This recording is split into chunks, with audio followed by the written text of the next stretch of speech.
नमस्कार और स्वागत है। कभी कभी ऐसा होता है कि हम किसी लंबी यात्रा पर हों, ट्रेन या बस की खिड़की से बाहर देख रहे हों और अचानक हमारा दिमाग अपने ही ख्यालों में गुम हो जाता है। बाहर की दुनिया जैसे धुंधली हो जाती है और एक सफ़र हमारे अंदर ही शुरू हो जाता है। आज हम एक ऐसे ही उपन्यास पर बात करने वाले हैं। नाम है यात्रा। लेकिन इसकी मंजिलें किसी शहरिया गांव में नहीं, बल्कि इंसान के मन की गहराइयों में है। हम बात कर रहे हैं सच्चिदानंद हीरानंद वात्स्यायन यानी अज्ञेय के इसी नाम के उपन्यास की।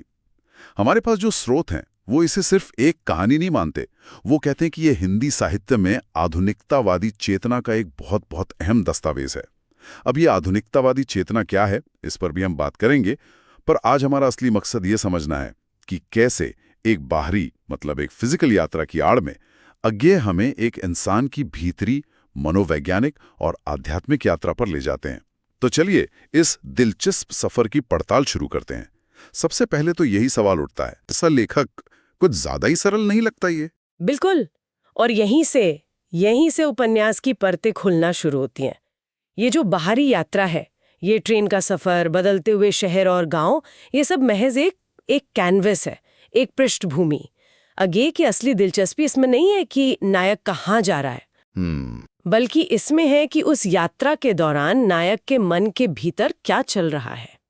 इसे ऐसे समझिए कि जब आप घंटों तक एक ही जगह पर बैठे होते हैं, बाहर देखने के अलावा कुछ करने को नहीं होता, तब आपका दिमाग सबसे ज्यादा सक्रिय होता है। सही बात है। वो अतीत में गोते लगाता है, भविष्य की चिंता करता है और खुद से सवाल जवाब करता है। ये उपन्यास असल में इसी मानसिक स्पेस में घटता है। यात्रा यहाँ एक भौतिक क्रिया नहीं, बल्कि आत्म अन्वेषण का एक प्रतीक बन जाती है। अच्छा, ये तो बहुत दिलचस्प नजरिया है। तो इसका मतलब ये हुआ कि उपन्यास में शायद कोई बड़ा बाहरी घटनाक्रम, कोई एक्शन या ड्रामा नहीं है।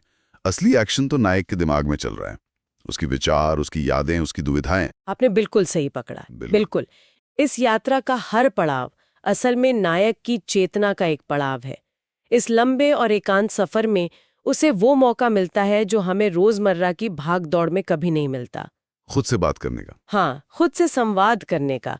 वो अपने अतीत को खंगालता है, अपने पुराने रिश्तों को नए सिरे से तौलता है, समाज ने जो बंधन उस पर लगाए हैं उन पर सवाल उठाता है।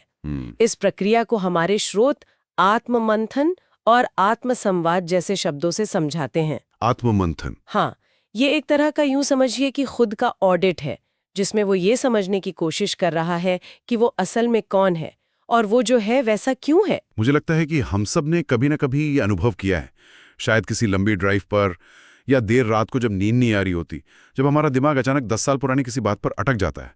तो ये उपन्यास उसी सार्वभौमिक मानवीय अनुभव को एक साहित्यिक रूप दे रहा है। एकदम, ये उसी अनुभव का एक बहुत गहरा और दार्शनिक विस्तार है। तो अगर नायक अपने अंदर इतना गहरा उतर रहा है, तो उसके इस आत्ममंथन में सबसे बड़ी चुनौती या सबसे बड़ा संघर्ष क्या है?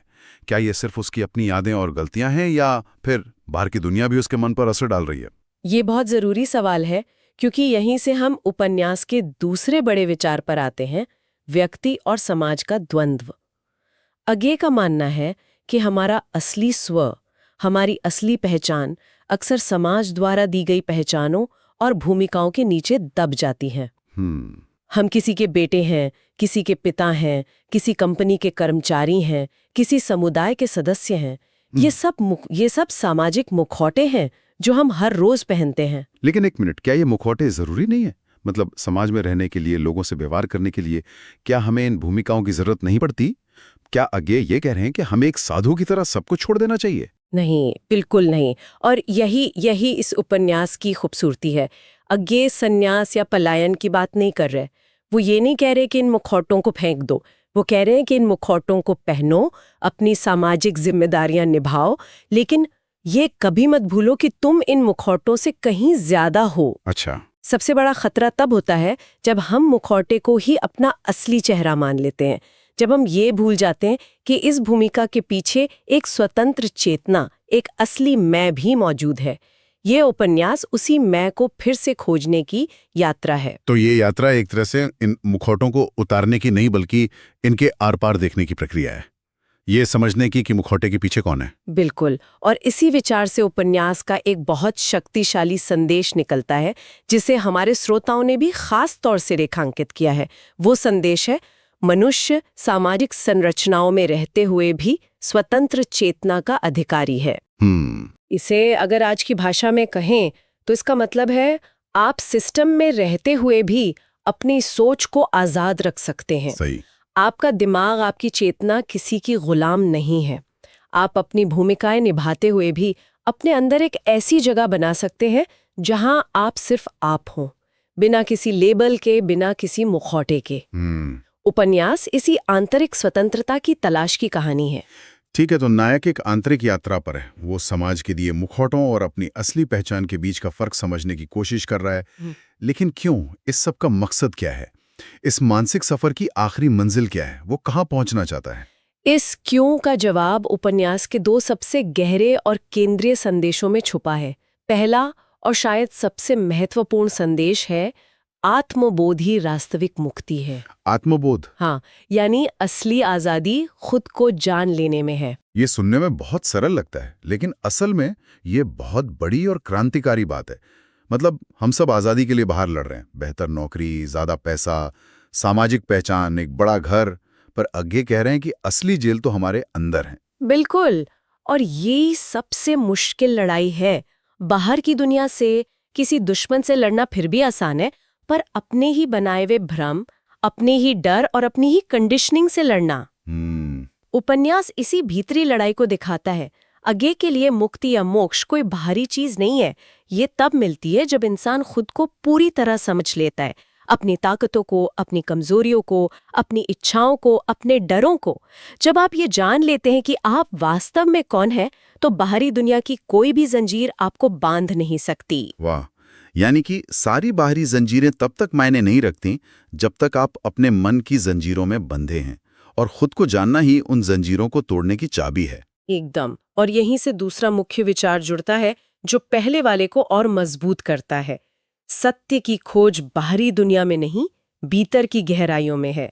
ये उपन्यास पाठक को बाहरी दुनिया की चकाचौंध, भागदौड़ और शोर शराबे से ध्यान हटाकर अपने अंदर झांकने के लिए प्रेरित करता है।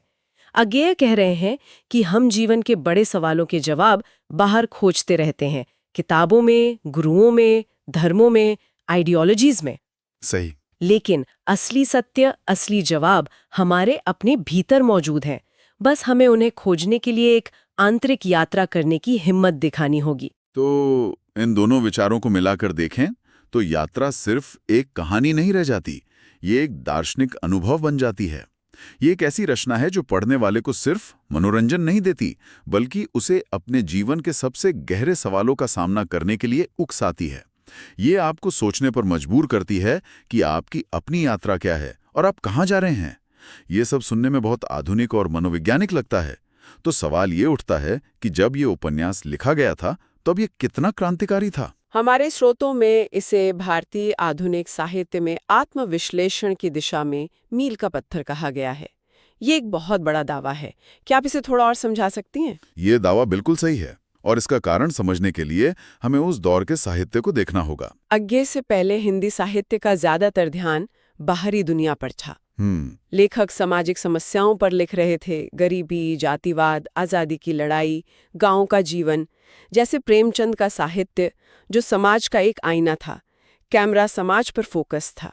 मतलब साहित्य का मकसद समाज सुधार या राजनीतिक चेतना जगाना था। हाँ, मोटे तौर पर। लेकिन अगे ने कुछ बिल्कुल अलग किया। उन्होंने साहित्य के कैमरे को बाहर की दुनिया से घुमाकर इंसान के मन के अंदर फोकस कर दिया। अच्छा। उन्होंने कहा कि एक व्यक्ति का आंतरिक जगत, उसकी चेतना, उसके अस्तित्व का संकट, उसका अकेलापन, ये भी साहित्य का उतना ही जरूरी विषय है जितना कि कोई सामाजिक क्रांति। उन्होंने आधुनिक व्यक्ति के मन की उलझनों को वाणी दी। वो व्यक्ति जो भीड़ में भी अकेला महसूस करता है, जो सब कुछ होते हुए भी अपने होने का मतलब खोज रहा है। यहीं से आधुनिकतावादी चेतना की शुरुआत होती है, जिसकी हमने शुरू में बात की थी। तो उन्होंने एक तरह से हिंदी साहित्य के लिए एक नया दरवाजा खोल दिया। ये दरवाज़ा इंसान की आत्मा की तरफ खुलता था। उन्होंने लेखकों को ये कहने की हिम्मत दी कि एक व्यक्ति का भीतरी संघर्ष भी उतना ही महाकाव्यात्मक और महत्वपूर्ण हो सकता है जितना कोई युद्ध। एकदम सही उपमा है। यात्रा ने इस आंतरिक खोज को एक साहित्यिक रूप दिया और ये साबित किया कि साहित्य सिर्फ ये बताने के लिए नहीं है कि दुनिया कैसी है, बल्कि ये भी खोजने के लिए है कि मैं कौन हूँ।